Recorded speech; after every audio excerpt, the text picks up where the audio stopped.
In this class in personal finance, we will also be dealing with different financial topics. The first topic we'll be talking about the situation as we deal with the minimum wage of $15. As you view the video, I want you to come up and think about, do you feel that the minimum wage need to be raised to $15? Why and why not? Please have supporting details in your summary to support why do you feel this way. Thank you.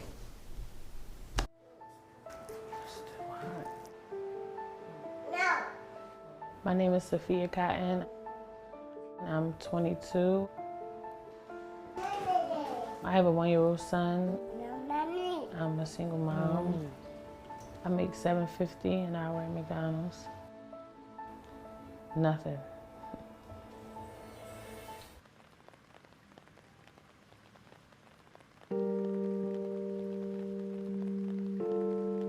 I make $230 to $240 every 2 weeks.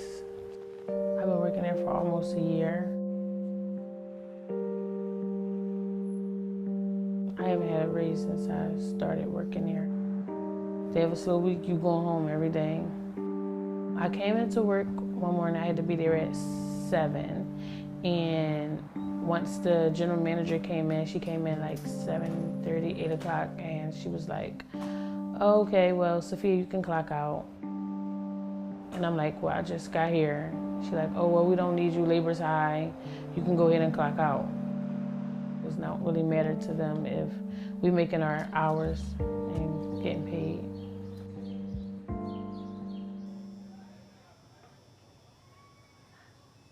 I got $261 in food stamps last month. Then they deducted it to $216.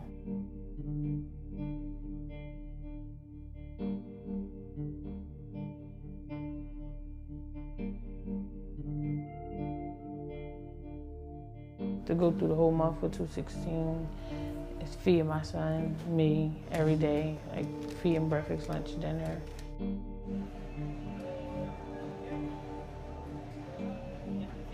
So I'll buy like frozen foods that I can keep in the refrigerator, on the freezer. I don't buy fresh fruits and stuff like that because it's not guaranteed that it'll be eaten all. Make it stretch.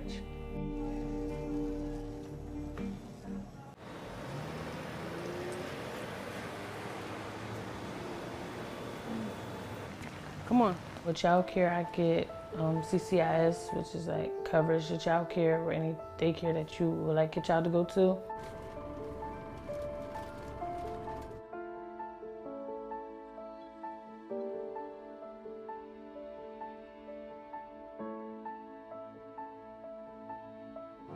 I do pay a copayment for $10 a week.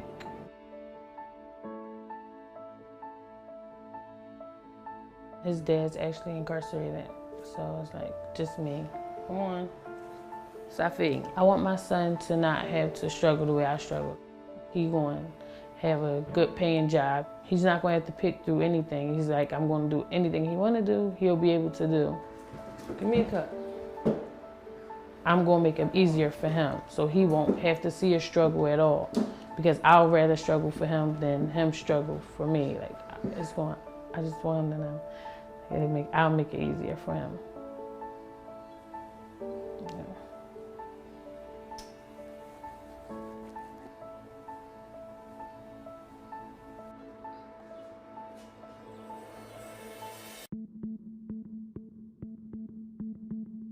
My number one always is to make sure that my rent is paid, so I make sure that we have somewhere to live.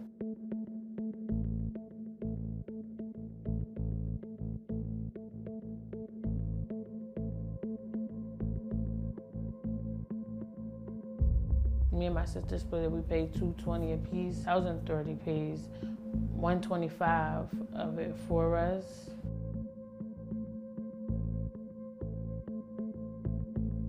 One of my checks was $238, and it was like the week that rent was due. So it was like I paid the rent. I had no other choice. But then I found myself borrowing and borrowing. So when my next check come, that's my check that I use like to get diapers, my son some clothes. Like that's the check that I use to get those things. So it's like I find myself breaking into that because I have to pay everybody back.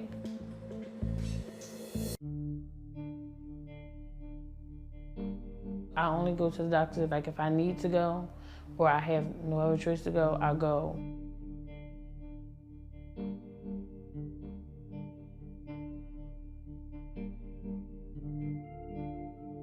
I needed a root canal for one of my back teeth, and it was like, well, you know, if you get a root canal, I think they told me it was like around $300 something, but they needed like a down payment. Like I couldn't, either I had to pay the whole thing or put down like half down payment. So I'm just like, okay, well, how much would it be like to pull a tooth or whatever? And they like, oh, well, it's free to pull a tooth, but we rather not pull a tooth because it's savable. And then I'm like, well, I'd rather you pull it because it's like I can't pay for it, but it's bothering me and I don't want the pain, so I'd rather you just pull a tooth. It's not really what you want to do, but it's what you have to settle for because you can't afford to get the right dental care. If I wasn't getting like rent, assistance, food stamps, or child care help, I think I would still be like living in a shelter or something because I wouldn't be able to pay rent and take care of my son and, you know, make sure he clothed and fed off of the checks that I received from McDonald's. Come on, eat. It bothers me that I have to rely on government help, and I know that they making billions and billions of dollars. Like, it's like, why should I have to rely on them when I'm working for you? I should be able to rely on you to pay me for doing the things that you want me to do for you. And I believe that sooner or later it'll change, and I won't be struggling, and I won't have to, you know, pick from eating and buying my son something. Like, I'll be able to do both. Progressive politicians love to talk about raising the minimum wage. It makes them sound caring, compassionate, concerned. They're on the side of the worker standing against the greedy employer. The current call is for a national $15 an hour minimum wage, more than double the current federal rate of $7.25. A number of cities and states are already there, including New York, California, Washington, D.C., and Seattle. Others are considering it. The left casts the minimum wage debate as a war between employee and employer. But most business owners pay their workers as much as they can. Finding and keeping good people is the hardest part of any employer's job. I know. For 17 years, I ran CKE Restaurants, the parent company of Carl's Jr. and Hardee's. Our company and franchise restaurants employed over 75,000 people. But as with most retail businesses, our profit margins were razor thin. Based on my experience, if we adopt the national minimum wage of $15, here's what will happen. 1, a lot of people will lose their jobs or have their hours reduced. According to a 2014 Congressional Budget Office study, just a $10 minimum wage would cost 500,000 jobs as businesses terminate employees. Obviously, far more jobs would be lost at $15 an hour. To survive, employers would have to reduce hours, even for workers who manage to keep their jobs. That's a pay cut. 2, businesses will close, and the jobs they created will disappear. A recent report from researchers at the Harvard Business School found that each $1 increase in the minimum wage results in a 4 to 10% increase in the likelihood of restaurants closing. An over $7 an hour increase to $15 would be devastating, not only for restaurants, but for small businesses and their employees. 3, young people will lose that entry-level job opportunity. My first job was scooping ice cream at a Baskin-Robbins in Cleveland, Ohio in the 1960s. Now, it paid just $1 an hour, but it taught me valuable lessons like the importance of showing up on time, teamwork, and presenting a happy demeanor to customers. No one can get that better job until they have their first job. 4, the cost of all workers will have to go up. If you hire a dishwasher at $15 an hour, Your cooks will be unhappy with their wages. You're going to have to pay everybody more, which increases labor costs across the board. That's more pressure on profits. Too much pressure and you're out of business. 5, fewer people will open businesses. $15 an hour is a very steep hill to climb. Would-be entrepreneurs will do the math on labor costs and realize it's just not worth the risk. This is a real cost to the economy that we can't measure. A company that never exists never employs anyone. 6, prices for everything will go up as businesses pass higher labor costs along to consumers. One of two things will happen. Either consumers won't pay the higher prices and businesses will lay off workers or close, or consumers will pay higher prices and have less money to spend elsewhere. Either way, the higher minimum wage will represent a drag on the overall economy. Now, this may sound like doom and gloom, but it's already a reality for many business owners and workers in the cities and states that are raising the minimum wage.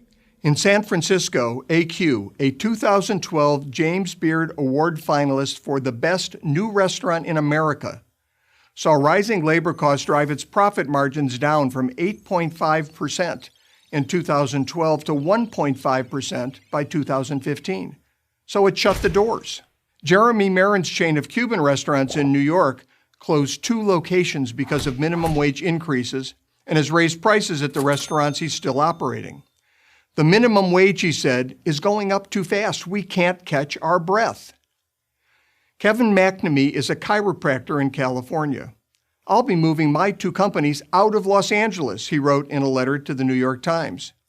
When the city compels me to pay employees $15 an hour, it comes out of my pocket.